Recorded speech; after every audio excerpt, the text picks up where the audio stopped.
Good.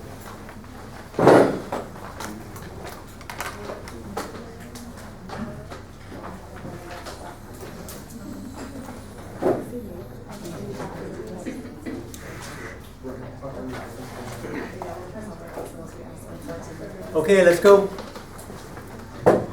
Logic is the study of the principles we use to distinguish correct reasoning from incorrect reasoning. What makes reasoning correct or incorrect depends on what kind of argument we're dealing with. There are two kinds of argument, inductive and deductive. An inductive argument is one intended to show that the conclusion follows with some degree of probability from the premises. A deductive argument is one intended to show that the conclusion follows with certainty from the premises. The correct reason of induction is evaluated in terms of strength and cogency. We're not concerned with induction in my class. The correct reasoning of deduction is evaluated in terms we call validity and soundness. We're concerned with validity. We're concerned with proving the argument for them to be valid or invalid. The first kind of deductive argument we're going to be dealing with is called variously Aristotelian logic, traditional logic, or logic of the categorical syllogism. You have to know what a syllogism is. It's a deductive argument with two premises and a conclusion. There are several versions of them. A categorical syllogism is the one all of whose premises and conclusion, both premises and the conclusion, are what we call categorical propositions.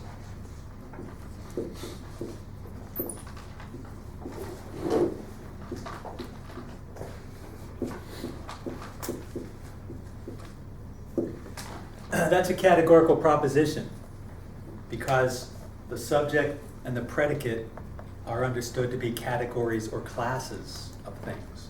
The class of dogs and the class of canines. That proposition asserts that all the dogs are included in the category canines. That's what they're about. Here's an example of a categorical syllogism in its entirety.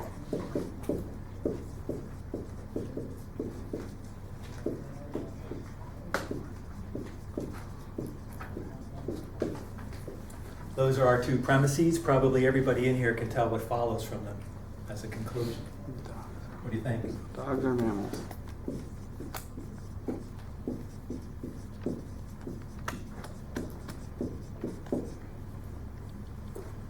All right, that happens to be a valid deductive argument, but you don't have to take my word for it. You'll be able to prove it for yourself. But we have to acquire a lot of information and skills in order to do that. One of the things we have to do is reduce or translate the English, the natural language, into what we call standard form. In doing that, we take away all the content and just show the structure of the proposition. There's an infinite number of categorical propositions that could be made in English or any other language. But any one of the infinite number can be reduced or translated into one of four so-called standard forms. And here they are. The first one is called the A standard form categorical proposition.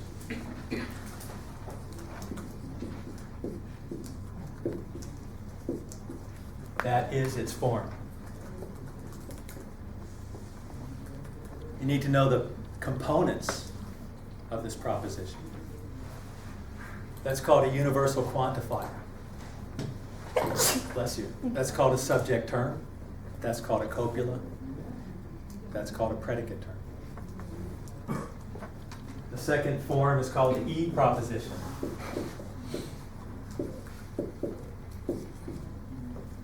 That is its form. Yeah. It's on the board. That is a universal quantifier. Subject term, copula, predicate term. Then we have the I proposition, whose form is this. Particular quantifier, subject term, copula, predicate term. And the O, of this form. Particular quantifier, subject term, copula, predicate term. These are called universal quantifiers because they're making a claim about every member of the subject class.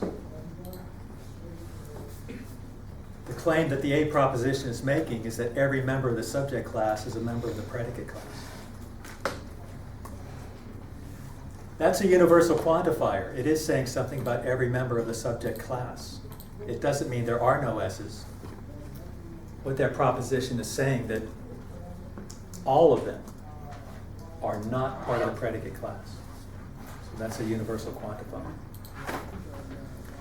These are called, or this is called the particular quantifier. The word some means something very specific in logic. It doesn't mean a few. It means exactly this. There is at least one member of the subject class. It tells us nothing more. There might be a few. There might be a trillion.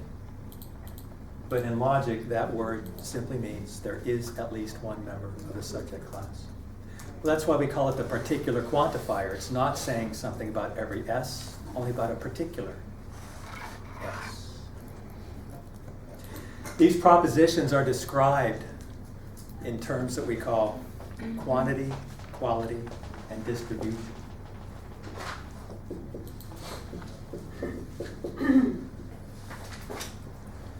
The quantity of a proposition is either universal or particular.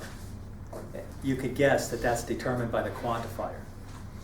So if the quantifier is universal, we say the quantity of the entire proposition is universal.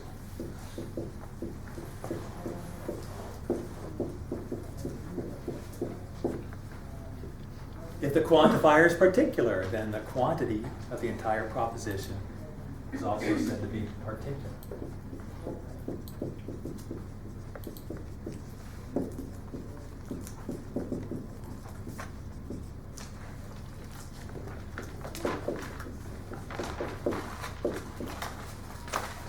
Quality also describes our propositions.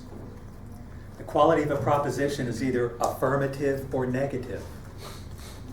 And that's determined by whether the proposition is asserting or affirming class membership of S's in P, without regard to how many of them.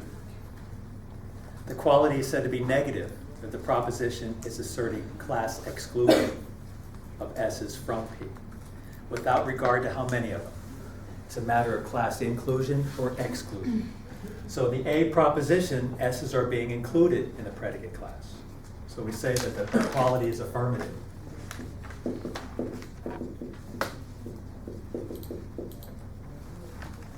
In the E proposition, it's asserting that members of the subject class are excluded from the predicate class. So its quality is negative.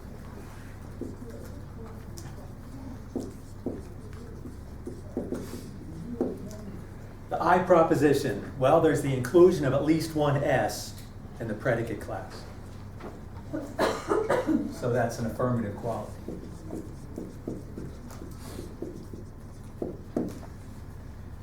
And in the case of the O proposition, at least one member of the subject class is being excluded from the predicate class. So we say it has negative quality. We often refer to these propositions as the universal affirmative, the universal negative, the particular affirmative, and the particular negative. Then there's one more term of description called distribution.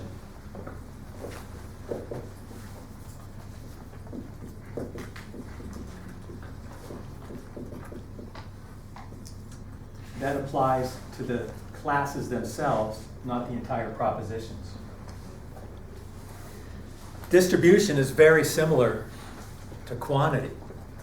In fact, in the case of a subject term or class, it's determined exactly the same way. So if every member of a class is being referred to, then we say that class is distributed. And how do we refer to classes? We either include them or exclude them from the other class. So obviously, when we say all S is P, we are talking about every member of the subject class. We're saying they're in the predicate class. S is said to be distributed.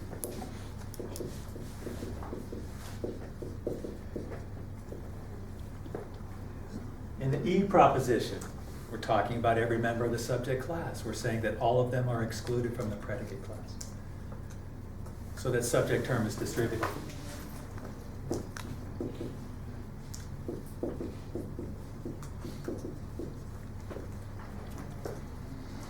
At least one S, not all of them. In the I proposition, the subject term is said to be undistributed.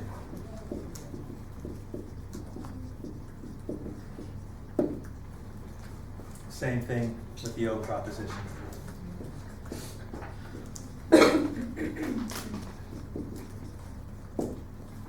It's a little bit more difficult to determine if the predicate term or class is distributed or undistributed. So let's think of some obviously true substitutions of these propositions, and maybe in our mind's eye, we can figure out if we're talking about every member of P. So if we were to say all dogs are canines, clearly we're saying something about every dog, but are we saying something about every canine? Well, we can only be saying one of two things about them. Either all of them are dogs or none of them are dogs. So what do you think? Are we saying something about every member of the predicate class? All dogs are canines. Does that mean that all canines are dogs? No. Does it mean no canines are dogs? No. So the predicate term of the A proposition is undistributed.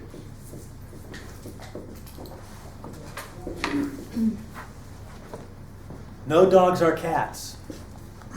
Clearly, we're distributing the subject term. We're excluding every one of them from the predicate class. Are we saying something about every member of the predicate class? Yes. We can only be saying one of two things about every member of that class. Either all of them are dogs, all cats are dogs, or no cats are dogs. Are we saying one of those two things about all cats? Yes. Yes, that no cats are dogs. So the predicate term is distributed in the E proposition.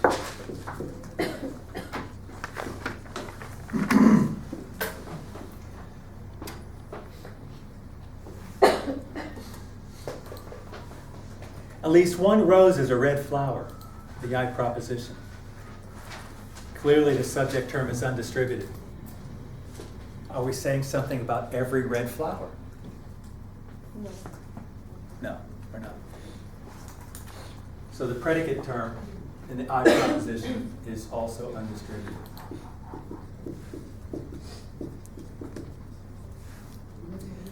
Now a tricky one. Some roses are, there's at least one rose that's not a red flower. Okay, so clearly S is not distributed. We're only saying something about at least one of them. We're saying something about every red flower. What do you think?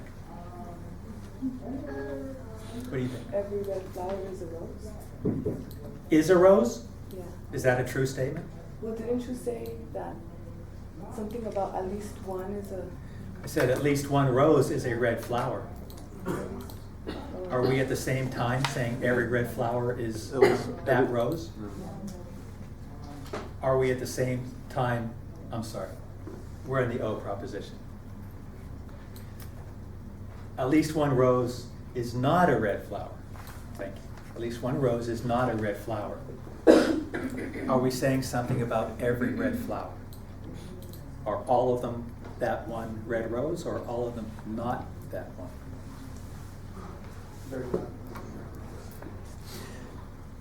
We are distributing the predicate term, and we can illustrate that with a diagram in just a minute or so. The bottom line is you have to memorize this. We'd like you to understand it, but you do have to know this information. It's involved in our proof proceedings.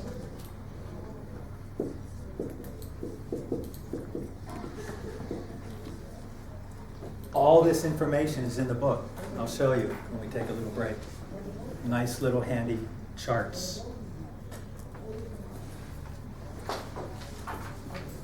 Okay, I'm going to erase this if you're satisfied. Do you have any questions? No?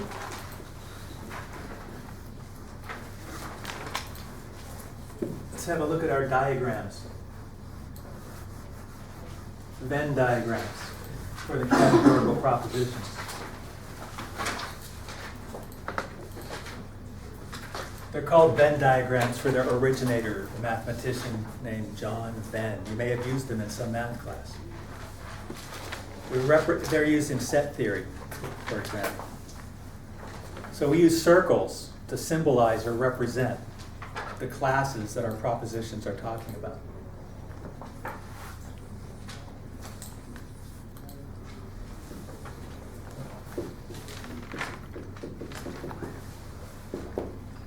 And by intersecting them, we're able to illustrate any of the four relationships that are asserted by the A, E, I, or O propositions.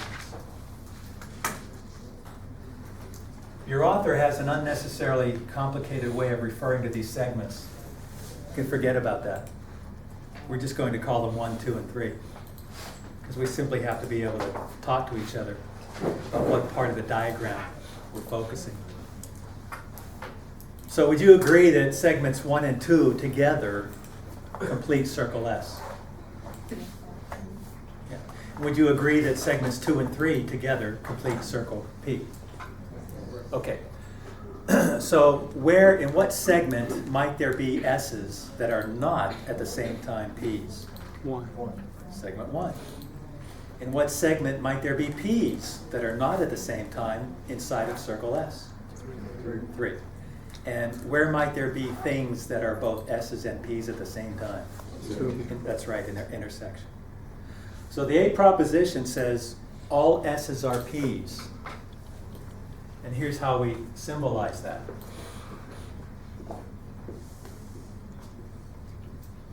Crosshatching a segment indicates that it is an empty set. There's nothing there. So every remaining portion of circle S, that is segment 2, that's within circle P. Yes? So we interpret that as an illustration of the relationship that all S's are P's, or all S is P. Can you interpret it that way? Do you have any questions about that?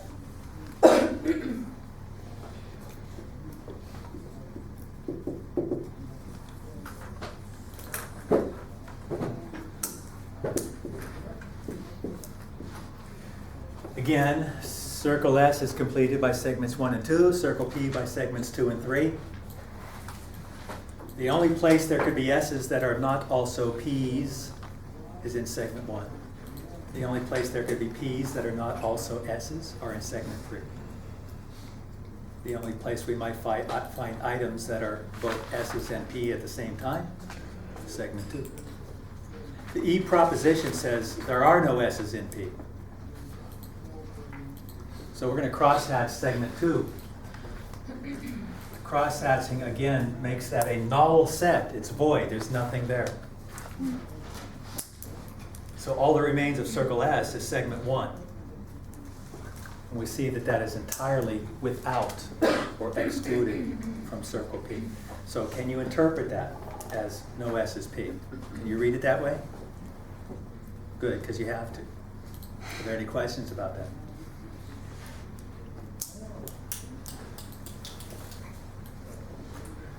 The I proposition.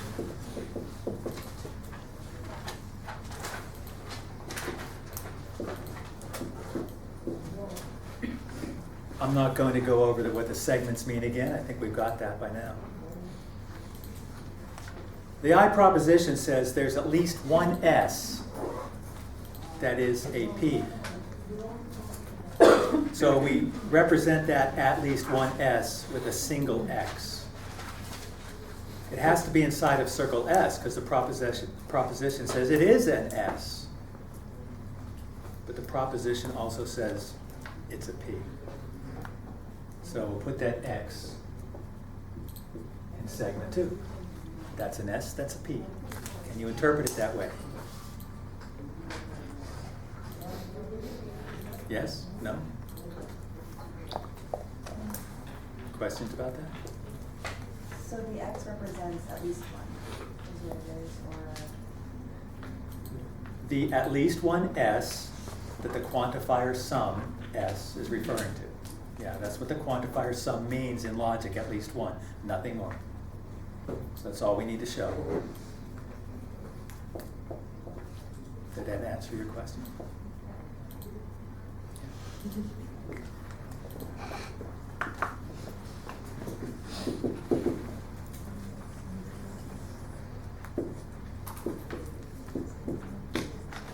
The O proposition says sum S is not P. There is at least one S that is not a P, or in other words, not inside of P. So I think you could all anticipate where we're going to put that S, at that X. Where can we place it so that it is inside of circle S, but not inside of circle P? It's an S that's not a P. Can you interpret the diagram in that manner? Good, because you have to. Are there any questions about that? Well, these are going to be used in one of our proof procedures for the arguments of the type we're studying, the categorical syllogism. But right now, we can use them to illustrate distribution. In the A proposition, we said that the subject term is distributed. That means every member of S is being referred to. How are they being referred to? They're all inside of circle P. See, this for all intents and purposes no longer exists. We also see that P is not distributed. It is neither entirely within S nor entirely without S.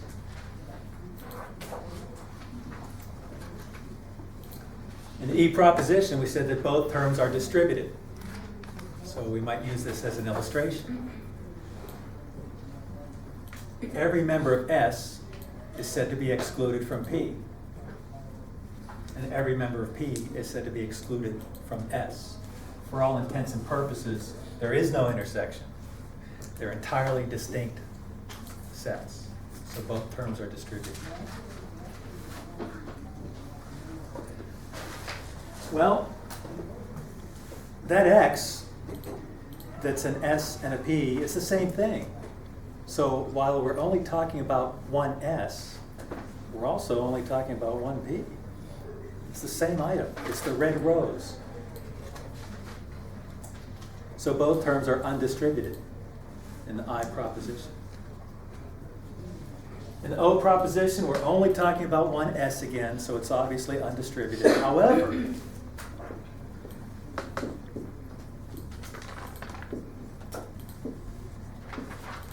we are saying something about every member of the predicate class, and it's kind of tricky. We're saying that all of them are not that thing, which is the only S I'm talking about. So the predicate term is distributed in the O proposition. Questions about that stuff?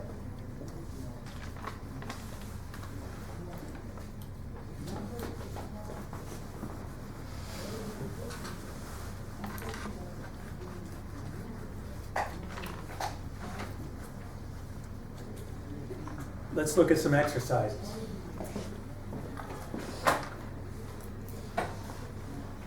These aren't themselves testable, but the exercises that are testable require that you're able to do this.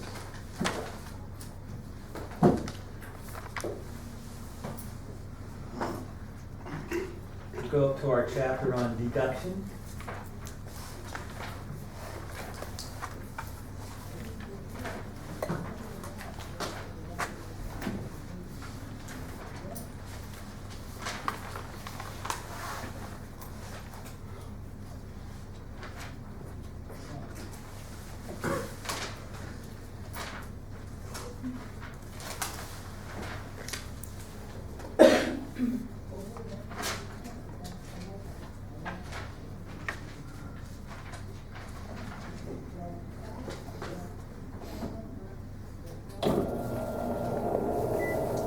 This is on page 170 of our textbook.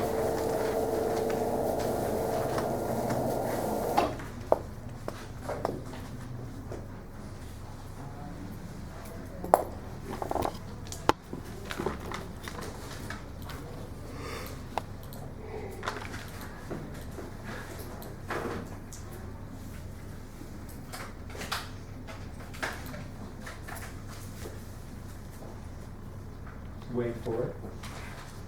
Wait for it. Come on. Here we go.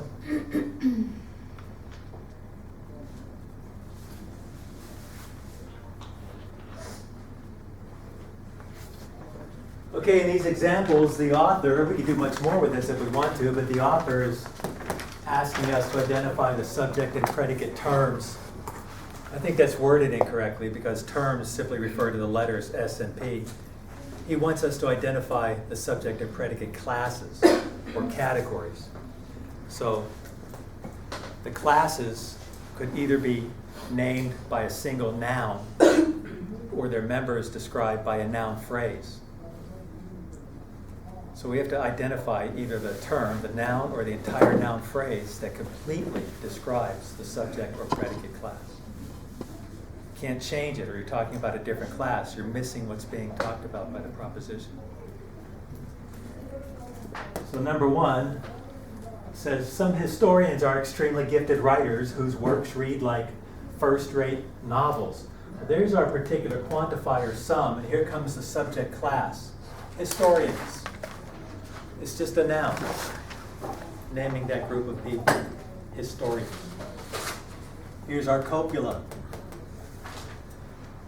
The remainder of the sentence in its entirety is the class description of the predicate. We're talking about those people who are extremely gifted writers whose works read like first-rate novels. You can't leave off any part of the description. If you do, you're talking about a bigger class.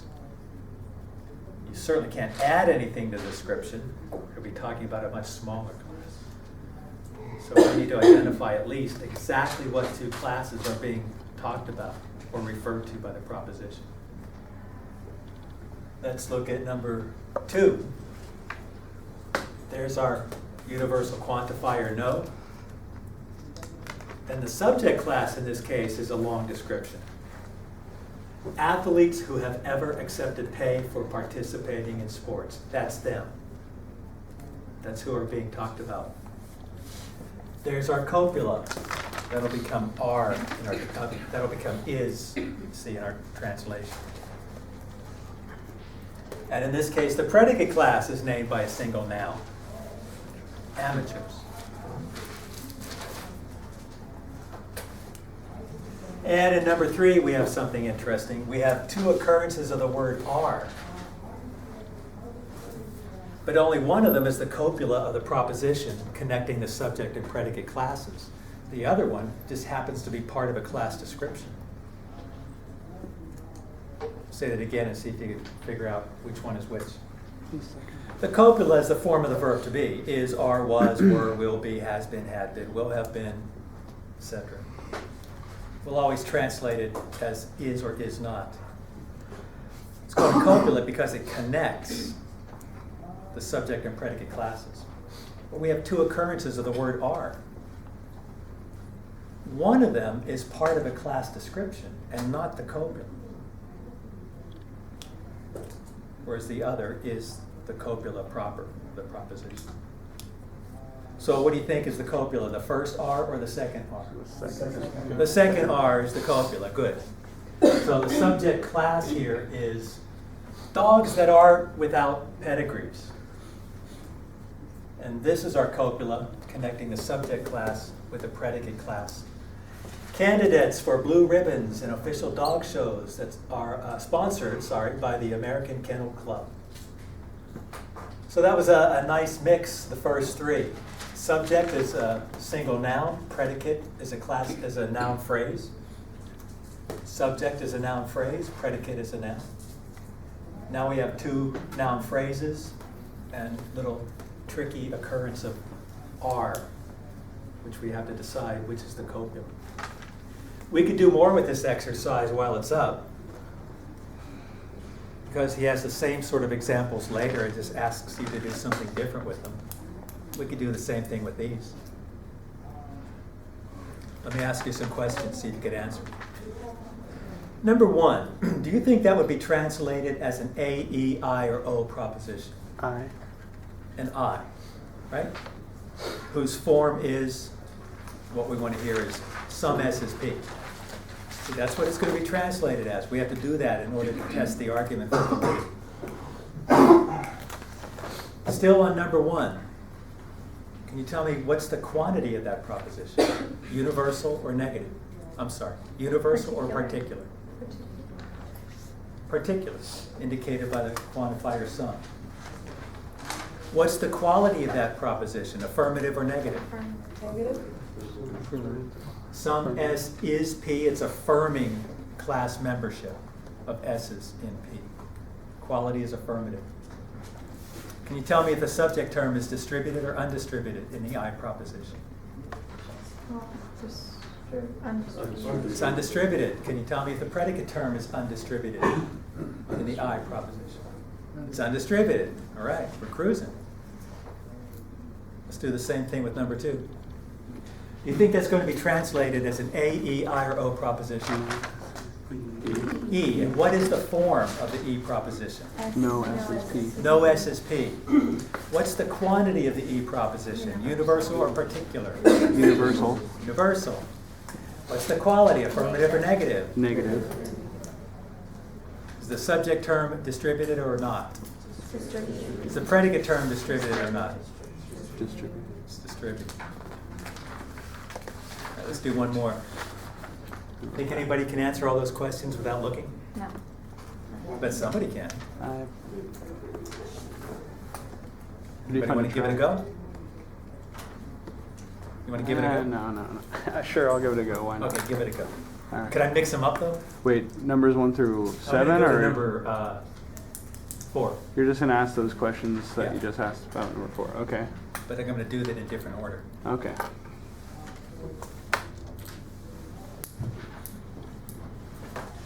Is the predicate of number 4 distributed or undistributed? Distributed, or is it? It's either one or the other, obviously. Undistributed. It's undistributed. All right, maybe this is not fair. I'll do it in the same order. That'd be translated as an A, E, I, or O proposition. A. What do we say the form of the A is? Affirmative.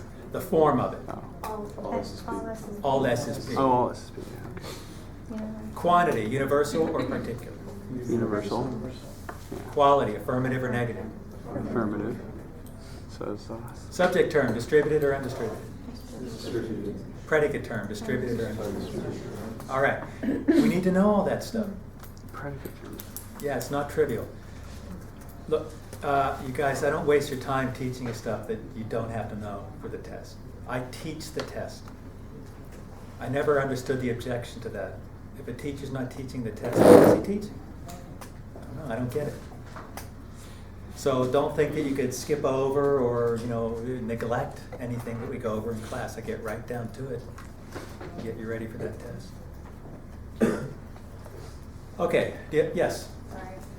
Can you go through one of the ones we haven't done and explain it how you did in the beginning where this is universal or particular because of this? Or that was really helpful to. Number 5.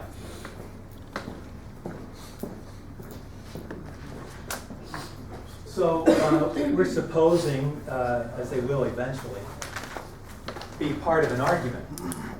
See, so we have to translate them into their standard form, which is the A, E, I, or O standard form.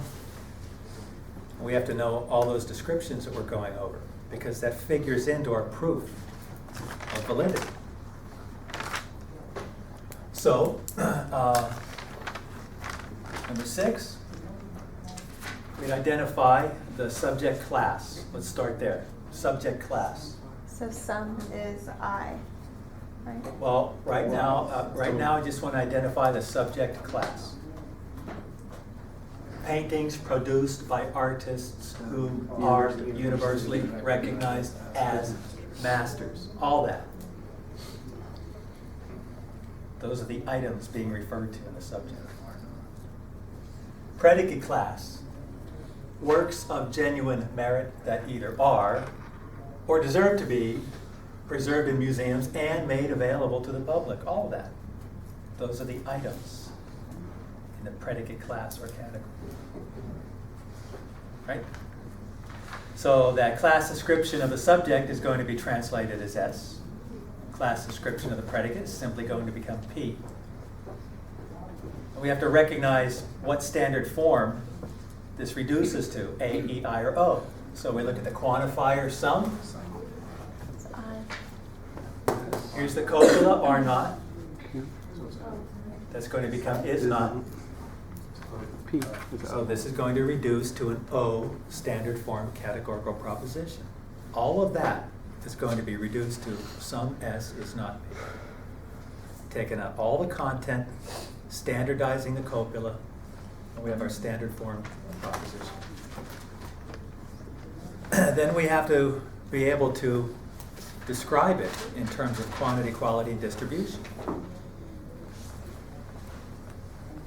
So the O proposition has particular quantity indicated by the particular quantifier sum.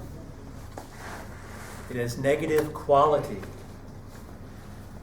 indicated because it's asserting that some S's are excluded from the category P.